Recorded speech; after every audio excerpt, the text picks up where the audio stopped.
Halo semuanya, Yos, gua Mahat, salam.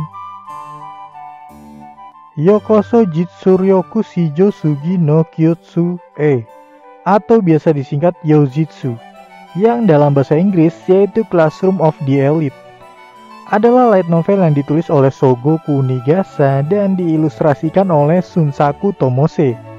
Telah diadaptasi ke anime dan manga. Kiyotaka Ayano Koji menjadi main karakter dari series ini. Mengikuti ujian masuk di mana dia mencetak tepat 50 poin di setiap mata pelajaran, dia ditempatkan di kelas D, sekolah pengasuhan elit Tokyo. Duduk di pojok kiri belakang kursi kelas di sebelah Suzune Horikita. Menurut Kikyo Koshida, salah satu teman sekelasnya, Ayano Koji masuk ke dalam 5 besar ikemen di antara anak laki-laki di angkatannya. Faktanya, Ayano Koji menarik perhatian banyak gadis di kelasnya. Beberapa di antaranya bahkan cukup populer. Kei Karuizawa yang akhirnya resmi menjadi pacar dari Ayano Koji, sebelum berkencan dengannya sempat mengatakan bahwa Ayano Koji termasuk dalam 10 besar cowok seksi di seluruh sekolah. Sato bahkan menganggapnya lebih seksi daripada Yosuke Hirata. Ayano Koji juga memiliki tubuh yang sangat tegap. Saat di kolam renang, Suzune Horikita memperhatikan struktur otot dari tubuh dan lengannya. Kemungkinan besar itu semua karena pelatihan ekstensif yang Ayano Koji lalui sebagai seorang anak di White Room. Sehari-hari, Ayano Koji menampilkan ekspresi yang terlihat lesu dan terkesan malas, seolah menunjukkan sebuah sikap tidak peduli. Hal ini bisa diartikan bahwa Ayano Koji mencoba untuk bersikap pasif terhadap teman-teman atau lingkungan sekitarnya. Banyak yang melihat Ayano Koji sebagai sosok tanpa emosi, karena dia hampir tidak pernah menunjukkan ekspresi tertentu seperti tertawa atau bersedih. Walaupun di manga atau light novelnya diperlihatkan Ayano Koji agak sedikit lebih ekspresif ketimbang di animenya. Ayano Koji adalah siswa yang tidak mencolok dan dia sengaja membuat nilainya menjadi nilai rata-rata. Dia memiliki kemampuan cerdas untuk membaca emosi orang-orang di sekitarnya dengan akurat, yang bisa membuatnya membantu atau bahkan menghancurkan mereka. Ayano Koji memiliki pengetahuan sejarah yang luar biasa. Hal ini sering ditunjukkan saat dia mengutip banyak tokoh sejarah yang semuanya terkenal karena kecerdasannya. Dia juga cenderung membuat rencana dengan memanfaatkan celah peraturan hingga poin yang dimiliki. Ayano Koji bahkan tidak ragu untuk menggunakan aturan dan poin untuk menyuap gurunya demi tujuan tertentu. Faktanya, beberapa siswa elit mengatakan bahwa dia bisa dengan mudah ditempatkan di kelas yang lebih tinggi seperti kelas A jika dia benar-benar serius. Di kehidupan sosialnya, Ayano Koji bersifat canggung dan agak kaku karena buruk dalam berkomunikasi dengan sekitar. Akibatnya, dia suka mengasingkan diri dari teman-temannya atau bahkan enggan terlibat dalam kegiatan sosial. Sifat Ayano Koji yang demikian membuat kesan pada orang lain bahwa dia terlihat cuek, licik, dan apatis atau tidak mempedulikan sekitar selain masalah yang menyangkut dirinya sendiri. Itu membuat beberapa orang di kelasnya menganggapnya sebagai sosok yang misterius. Meski begitu, Ayano Koji termasuk orang yang menepati janjinya. Dibuktikan saat dia berjanji pada Airi Sakura bahwa dia akan datang membantunya ketika Sakura membutuhkannya. Janji yang membuat Ayano Koji menyelamatkan Sakura dari penguntit. Dalam menjalankan rencana meraih kelas A, Ayano Koji terkadang melepaskan sebagian sifat dinginnya dan membuatnya lebih terbuka pada orang lain. Terbukti berhasil saat Horikita mendapat popularitas setelah tes bertahan hidup di pulau. Dalam menjalin pertemanan, Ayano Koji memang belum diketahui apakah dia tulus atau memiliki tujuan tertentu. Yang jelas, fakta menunjukkan selain membantu Horikita, Ayano Koji juga telah menolong Sakura dan Kensudo hingga Kei Karuizawa. Pada dasarnya, Ayano Koji tidak suka menarik perhatian. Ditunjukkan setelah membeli jawaban tes dari senior, dia meminta Kikyo Koshida mengambil kendali penuh untuk memanfaatkan soal itu guna menolong yang lain meskipun Ayano Koji sendiri yang membayar untuk soal tersebut. Dan pada saat ujian bertahan hidup di pulau, jelas meskipun pada akhirnya Ayano Koji berhasil membuat strategi agar kelas D menjadi juara, dia memberikan semua pencapaiannya sebagai MVP pada Horikita agar tidak menjadi pusat perhatian. Tampaknya Ayano Koji tidak ingin memamerkan bakatnya. Sejauh ini belum diketahui kenapa dia menyembunyikan kecerdasannya tersebut. Sepertinya ini terkait dengan kalimat dari ayahnya yang mengatakan mereka yang menyembunyikan bakat mereka adalah orang bodoh. Dari peristiwa ini bisa jadi dia melakukannya untuk membuktikan bahwa dia bisa melakukan sesuatu tanpa mengungkapkan apa yang sebenarnya dia mampu. Memanfaatkan orang lain dan menjadikannya alat, walaupun ujungnya menjadi semacam hubungan saling menguntungkan. Ayano Koji sepertinya tidak ingin mengeluarkan energinya untuk hal-hal lain yang tidak perlu. Ditunjukkan saat ia menolak menjadi sekretaris OSIS, meski ditawari langsung oleh sang ketua OSIS, yaitu kakak dari Suzune Horikita, Manabu Horikita.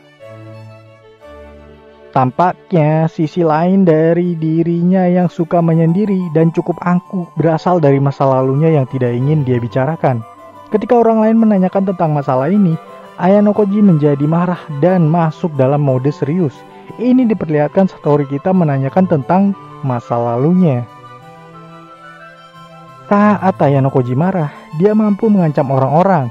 Salah satunya saat menolak untuk mematuhi perintah Saechabashira Sensei atau Saechan Sensei untuk meraih kelas A. Namun Ayano Koji berubah pikiran saat tahu ayahnya menghubungi Saechan Sensei. Momen itu membuat kita akhirnya mengerti ketidaksukaan Ayano Koji jika ada orang yang mencoba untuk memanipulasi atau memanfaatkannya untuk hal tertentu. Itu sepertinya menjadi pola pikir dari Ayano Koji yang sebenarnya. Besar di White Room membuat Ayano Koji memiliki pikiran melihat semua orang di sekitarnya sebagai alat dan hanya ingin menang di atas segalanya. Jika perlu, memanipulasi orang lain dan mengorbankannya demi membantu mencapai tujuan. Pola pikir dan tindakannya ini sebenarnya membuat kita tidak dapat mengetahui apakah dia benar-benar peduli pada teman-temannya atau hanya ingin mendapat kepercayaan untuk memanfaatkannya. Namun faktanya sejauh ini jasa Ayano Koji sangat besar untuk teman-temannya. Ayano Koji bisa menjadi sangat kejam demi keuntungan pribadinya. Diperlihatkan saat dia menjebak Kei Karuizawa di basement kapal pesiar untuk disiksa oleh Manabe, agar Kei hancur dan menjadi pion dari Ayano Koji. Walaupun akhirnya justru itu menyelamatkan Kei dari trauma masa lalunya. Terbukti, Ayano Koji cukup berhati-hati terhadap orang lain dengan tidak mempercayai sepenuhnya Horikita dan bahkan membuat rencana kemungkinan sebuah pengkhianatan. Meskipun begitu, dia tetap menjadi support system yang baik untuk Horikita. Setelah festival olahraga, Ayano Koji cukup terkejut karena dia menjadi sedikit populer serta lingkup sosialnya meningkat dengan bertambahnya teman-teman yang sedikit akrab dengannya. Bahkan kedekatan itu terlihat dengan Ayano Koji memanggil nama depan mereka. Tentunya seorang Ayano Koji tetap melihat teman-temannya sebagai pion. Walaupun kenyataannya dia benar-benar peduli dengan mereka. Sekali lagi ini menunjukkan secara tidak langsung Ayano Koji membangun mekanisme hubungan simbiosis mutualisme atau saling menguntungkan. Kepedulian Ayano Koji pada orang lain yang paling terlihat adalah saat Riwen menindas Kei demi mendapatkan informasi tentang Ayano Koji sebagai orang di balik layar kehebatan kelas D. Saat memukuli Riwen, Ayano Koji digambarkan dengan luapan emosi amarah. Walaupun pada akhirnya Kei yang menjadi kekasih dari Ayano Koji, namun selain pada Horikita, Ayano Koji juga menunjukkan kepedulian pada Honami Ichinose dan Arisu Sakayanagi, di mana ada scene-scene yang jelas menunjukkan hal tersebut, khususnya dengan Ichinose. Selain kehidupannya di White Room yang dikelola langsung oleh ayahnya, tidak banyak yang diketahui tentang masa lalu Ayano Koji. Bahkan kita tahu tujuannya bersekolah di sekolah pengasuhan elit Tokyo adalah mencari sebuah kebebasan. Kehidupan di White Room terlihat cukup keras, di mana bahkan saat ada anak yang terbaring kesakitan, Ayano Koji hanya berdiam diri menyaksikan dengan ekspresi wajah yang datar, seolah hal tersebut menjadi hal yang biasa saja. Di White Room, Ayano Koji menjalani berbagai jenis pelatihan, kemungkinan termasuk seni bela diri, dan semuanya benar-benar terlihat setiap kali mengikuti ujian. Bukan hanya kecerdasan, tapi ketahanan fisik yang baik serta kecakapan mental dimilikinya. Dalam kilas balik ingatan Ayano Koji, dia menjadi satu-satunya anak yang mampu bertahan di White Room. Dan sekali lagi, ini membuatnya memiliki pemikiran bahwa semua manusia hanyalah alat dan kemenangan adalah segalanya. Ayano Koji memanfaatkan momen saat White Room ditutup sementara untuk melarikan diri dengan bantuan Matsuo, kepala pelayan White Room, yang menyuruhnya mendaftar di sekolah pengasuhan elit Tokyo, di mana undang-undang akan membuatnya aman dari jangkauan ayahnya. Masa lalu Ayano Koji ini memang dipenuhi dengan teka-teki selain daripada White Room. Tapi Ayano Koji sempat mengaku melakukan kegiatan sepulang sekolah seperti les piano, kaligrafi, dan upacara minum teh. Walaupun tidak pasti diketahui apakah dia benar-benar melakukannya. Alih-alih ingin menjalani kehidupan sekolah yang tenang, Ayano Koji justru selalu dihadapkan oleh situasi di mana dia membantu orang-orang di sekitarnya, hingga hal tersebutlah yang membuatnya malah secara tidak sengaja menciptakan kelompok kecilnya sendiri. Selain cerdas, Ayano Koji juga merupakan seorang negosiator yang handal. Terlihat dari caranya mendapat jawaban tes lama dari senpai-nya dengan memanfaatkan pesona Kikyo Kushida. Dia bahkan berhasil bernegosiasi dengan Sai-chan Sensei untuk memberi nilai pada Sudo. Kemampuannya membaca keadaan sekitar serta perilaku orang lain yang luar biasa membuat Ayano Koji selalu berhasil mengambil keputusan yang tepat. Misalnya saja saat menyadari ada yang aneh dari gerak-gerik Sakura, yang akhirnya berhasil membuatnya menolong Sakura. Kemampuannya ini juga sangat terlihat saat ujian bertahan hidup di pulau. Dengan memahami situasi Horikita yang demam dan menganalisa strategi Ryuen, Ayano Koji tanpa ragu membuat keputusan yang berhasil membawa kelas D menjadi juara pada ujian itu. Pada dasarnya, sebuah kecerdikan bila digunakan dalam hal negatif menjadi sebuah kelicikan. Ayano Koji yang dalam hal ini adalah orang yang cerdik tentu mampu mendeteksi kelicikan seseorang, sehingga dengan mudah membaca pergerakan kelas A dan C di ujian bertahan hidup. Kecerdasan berpikir atau nalar terkadang tidak selalu sebanding dengan akademik, karena nilai bagus di akademik bisa diraih dengan rajin belajar. Namun bagi Ayano Koji, dia tentu mampu mencapai nilai akademik yang fantastis. Terlihat dari caranya menyembunyikan kecerdasannya dengan membuat semua nilainya menjadi 50 di setiap mata pelajaran.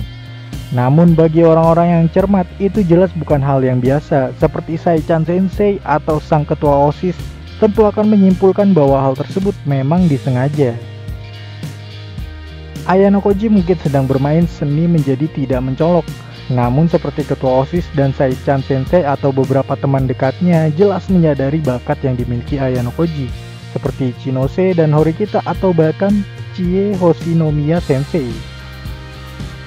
Kecerdasan dan kecerdikan melampaui Kohei Katsuragi, kemampuan fisik di atas Ryuen, serta kebaikan hati yang tanpa disadari mungkin setara Ichinose.